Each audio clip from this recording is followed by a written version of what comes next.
E eles começavam a contradizer a pregação de Paulo. E observa-se que esse assunto que eles vão colocar a respeito da circuncisão, eles diziam: olha, Paulo está dizendo que vocês que aceitaram a fé e que basta somente crer, e pela fé vocês receberão a salvação. Mas não basta somente crer.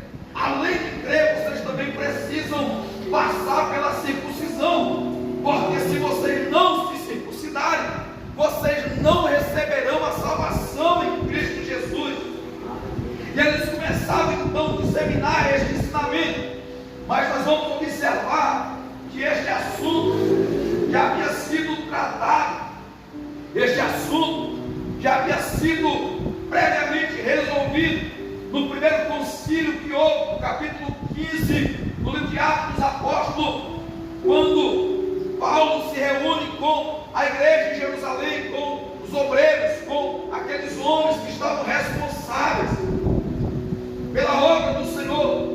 E nós vimos que naquele concílio eles então chegaram a uma conclusão, porque o próprio apóstolo Pedro, por acompanhar o trabalho de Paulo por algumas vezes, ele viu, né, o mover do Espírito Santo. E o próprio Pedro, ele também viveu a experiência da graça, quando no capítulo número 10, a Bíblia diz que Pedro estava na casa de um homem, Simão o curtidor, e a Bíblia nos informa no capítulo 10, falando sobre a conversão de Cornélio.